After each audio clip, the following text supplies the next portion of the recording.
అధ్యక్షులు కమ్యూనిస్ట్ నాయకులు వీళ్ళందరూ కలిసి ఇక్కడ మన గవర్నమెంట్ హాస్పిటల్ బయట నిలబడి కార్యక్రమాలు చేస్తున్నారు. దీనికి మేమందరూ సంఘీభావం ప్రకటించడానికి వైఎస్ఆర్ కాంగ్రెస్ పార్టీ తరఫున ఇక్కడ వచ్చి ప్రదర్శించడం జరిగింది. ఏదైనా ఏ సమస్య వచ్చినా తొలుతగా ముందుగా అన్ని పార్టీలు గడమెక్కితే దాంట్లో ఫస్ట్ గా ఈ కమ్యూనిస్ట్ పార్టీ నేతలు వచ్చిన ఫస్ట్ ఆఫ్ ఆల్ వాళ్ళ గడమెక్కుతారు. చాలా సంతోషమైన పరిణామం. ఇప్పుడు పార్టీలు మేము కూడా ఈ రోజు ఏమంటే మదనపల్లి ప్రజలకు మేము యాక్చువల్లీ అందరూ ప్రతి ఒక్కరూ వేరే వేరే పార్టీలో ఉన్నాం. కానీ ప్రజలకు ఏదైనా అన్యాయం జరిగిందంటే మేమందరూ చేతులు కలిపేసి అందరూ కలిసి రోడ్ల మీద వచ్చింది నిరసన కార్యక్రమం చేయడానికి కూడా మేము ఎన్నికిపోము. చాలా వరకు నిరసన కార్యక్రమాలు కూడా చేపడతాము. ఏమంటే ఈ రోజు మదనపల్లికి ఒక హిస్టరీ ఉంది. బ్రిటిష్ కాలం నుండి టీబీ హాస్పిటల్ కు మదనపల్లి అనేది ఫేమస్. ఆ టైంలో నుండి కూడా ఎక్కడ మన దేశంలోనే ఎక్కడైనా టీబీ వచ్చిందంటే వాళ్ళందరూ మదనపల్లికి వచ్చేందుకు ట్రీట్మెంట్ కోసం వచ్చేవాళ్ళు. ఆ రకంగా మెడికల్ ఫెసిలిటీస్ కు మదనపల్లి ముందు నుండి పెద్దపీట ముందు నుండి మాక్సిమం ప్రయారిటీ ఇచ్చాము. ప్రతి ఒక్కరు ఇక్కడ సంతృప్తించేవాళ్ళు. ఇది పరిగణలో తీసుకునే మన వైఎస్ జగన్మోహన్ రెడ్డి గారు కానీ మదనపల్లికి మన ఎంపీ మిథున్ రెడ్డి గారు కానీ ఎటువంటి పరిస్థితుల్లో ఇంత హిస్టరీ ఉండే మదనపల్లి టౌన్ ఒక గవర్నమెంట్ హాస్పిటల్ ఇవ్వాల అనే ఉద్దేశంతో మన రాష్ట్రంలోనే 17 కాలేజీలు శాంక్షన్ అయితే మదనపల్లి కూడా ఒక గవర్నమెంట్ హాస్పిటల్ శాంక్షన్ చేయడం జరిగింది. పనులు కూడా చాలా ఫాస్ట్ గా జరుగుతూ ఉంటుంది. అంతా చాలా బాగా యాక్టివిటీ జరుగుతూ ఉండేది. ప్లాన్ ప్రకారము ఫేజ్డ్ మేనర్ లో ఫస్ట్ పులివెందులలో ఆ ఏరియాలో అంతా స్టార్ట్ చేసేసి నెక్స్ట్ వచ్చిన మదనపల్లిలో కూడా నెక్స్ట్ ఫేజ్ లో స్టార్ట్ చేయాలనే ఉద్దేశంతో వర్కులు కూడా చక్కచకా జరుగుతూ ఉంటుంది.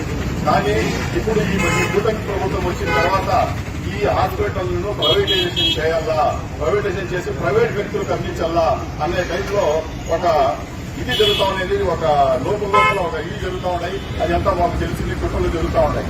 వీటికంతా మేము తీవ్రంగా నిరసిస్తూ ఉన్నాము. ఇప్పుడు ఈ కూటమి ప్రభుత్వం వచ్చిందో మనకి ఏమైపోయిందంటే ఒక బటన్ లాగే తయారైంది. మదనపల్లి ప్రజలకు రాష్ట్రానికి ఎట్టుందో చెప్పలేక మదనపల్లి ప్రజలకు బతికి ఒక బటన్ మాదిరి తయారైంది. మీరు ఏది మదనపల్లికి ఇవ్వడం లేదు. లాస్ట్ జిల్లా చేస్తామన్నారు. దాని అధిగతులు లేదు. ఎటువంటి ఫెసిలిటీస్ లేవు. అట్లీస్ట్ లాస్ట్ మనం ఒక గవర్నమెంట్ హాస్పిటల్ తీసుకున్నాం, ఒక మెడికల్ కాలేజ్ తీసుకున్నాం. దాన్ని కూడా ఈ ప్రైవేటైజేషన్ చేసి ప్రజలకు అన్యాయం చేయలేని దిశగా వీళ్ళు ప్రయత్నాలు చేస్తూ ఉన్నారు. మేము తీవ్రంగా దీన్ని ఖండిస్తూ ఉంటాం. ఏమొచ్చినా ఏ ప్రాబ్లం వచ్చినా మేమందరూ మన నేతలందరూ మేము కలిసి ఉంటాము, కలిసికట్టుగా పోరాడతాము. మా పార్టీ కూడా 100% సహకారంలో ఉంటుంది. మేము రోడ్ల మీదకి వస్తాము. అదేవిధంగా మేము హెచ్చరిస్తున్నాం. ఇప్పుడు కూడా లోకల్ ఎమ్మెల్యే గారు ఇక్కడ ప్రదర్శించి ఒక మాట చెప్పినారు. ఖచ్చితంగా మేము దీనికి వచ్చిన పూర్వం తెస్తాము పంపి అందరూ రిక్రూట్మెంట్ చేశాం. చాలా మందికి వచ్చిన డిప్యుటేషన్ మీద ఇక్కడ పని చేస్తా ఉన్నారు.